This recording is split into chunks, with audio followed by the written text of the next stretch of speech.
Sly Cooper is one of the latest games to come out of Sony's first-party development studios. Not exactly first-party, but it's being worked on by Sucker Punch, which is the studio that created Rocket Robot on Wheels for the N64 a while back. You can consider this their sophomore effort at establishing some kind of platform character, and from what we've seen so far, it looks like it's going to be pretty cool.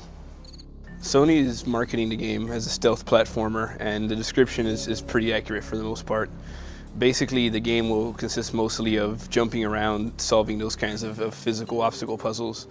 There are stealth elements in the game, but they more closely resemble typical platformer obstacles than they do the sorts of stealth elements that you would see in a game like Metal Gear Solid, for instance.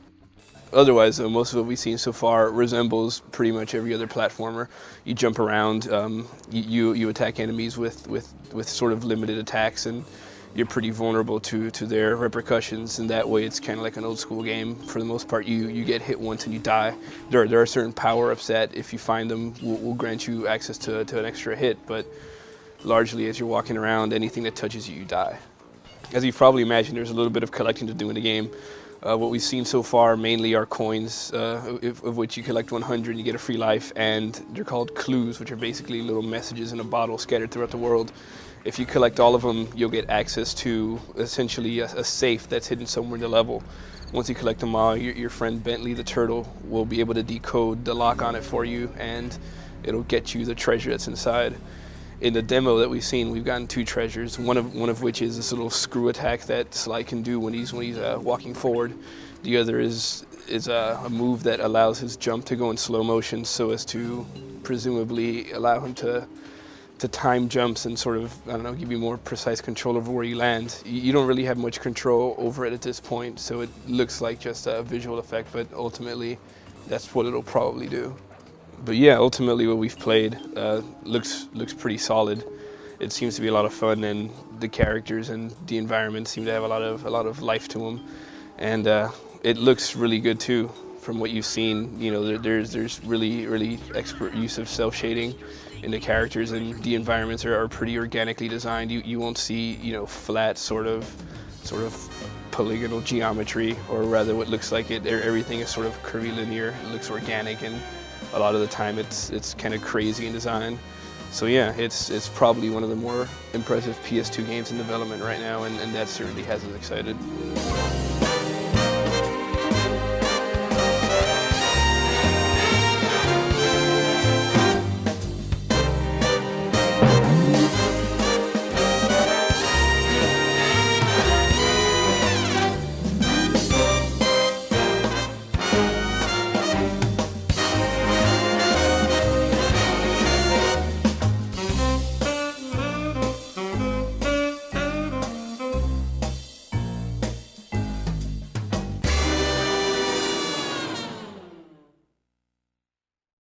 Here's the main character, Sly. He's a raccoon thief.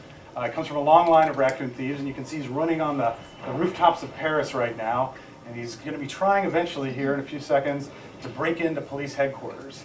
You can see he has, there he is, he's walking along. There's the Eiffel Tower in the background, Le Police, as we like to say, and here he is. So here I am on the rooftops of Paris, and Sly is a character that, was there red on the screen there that anyone just saw? The little laser thing? That's not the game. Sly is a raccoon thief. He can run around. He can kind of tiptoe and avoid. He can kind of break some stuff.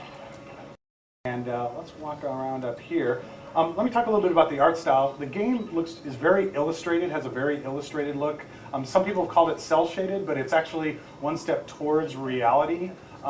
Where most cel shaded is very flat look, looks like it was actually flat drawn on paper, where Sly actually looks like it was illustrated more in a realistic 3D world. Some of the cel shading elements that people have seen are the kind of border that's around Sly to help separate him from the backgrounds, but it's not a flat shaded environment. Also, you kind of notice that there really aren't any right angles or parallel lines or anything. It's a very kind of cartoony art style.